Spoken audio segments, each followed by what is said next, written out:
Welcome back to CBS Mornings. More documents released in a major new investigation reveal how the U.S. has become a banking haven for wealthy people all around the world.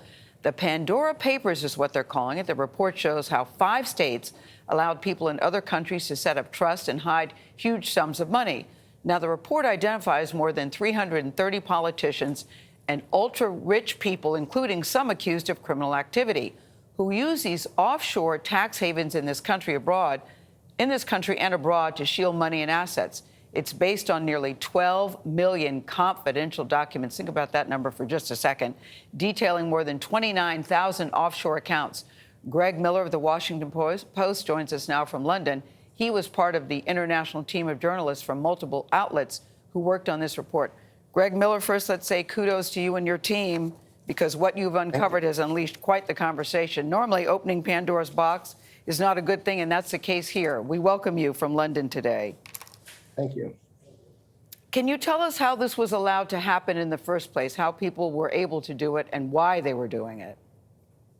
So, I mean, the offshore system has been around for many, many years. In some ways, it's actually grown and expanded as new jurisdictions compete with existing jurisdictions to offer more secrecy, more ways to hide money, and it's very resilient. There have been many efforts over the years to try to impose greater transparency in banking, to demand reforms of governments that shelter assets. But it's been an uphill climb, and I think these latest stories show that we're a long way from achieving that.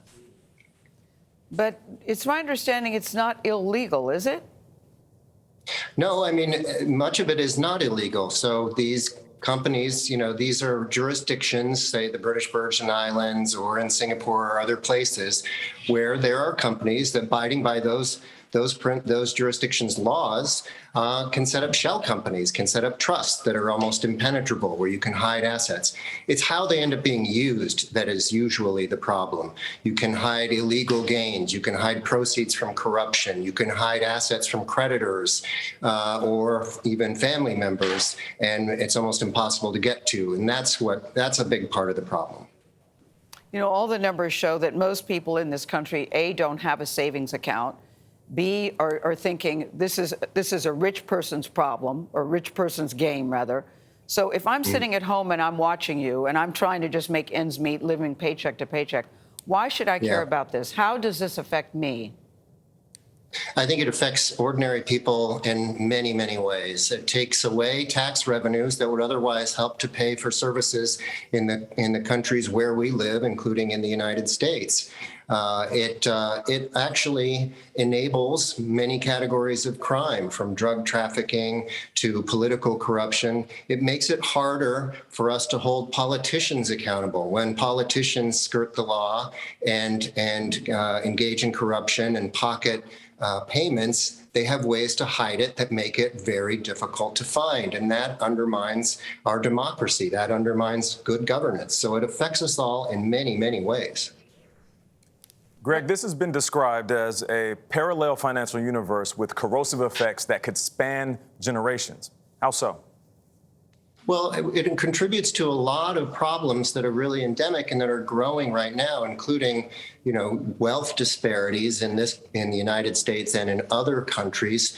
When the wealthiest have the ability to hide much of their money in jurisdictions where they're not paying the same tax rates they would otherwise, that helps them hold on to that wealth and grow that wealth, whereas those who are less fortunate are paying their share, if not more, and making up for that difference. So it contributes to a lot of issues that actually get worse the longer that this persists.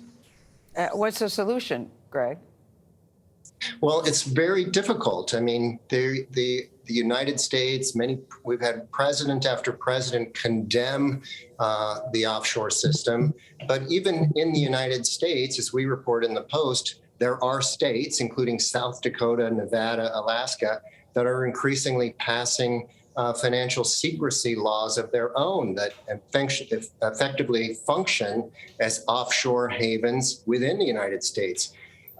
Part of the problem is that this is a banking system or a financial system that takes advantage of the fact that money moves past national borders. So it's hard for any country or even a group of countries to gain much headway. Yeah, there were a lot of well-known names on this list, but there were no Americans.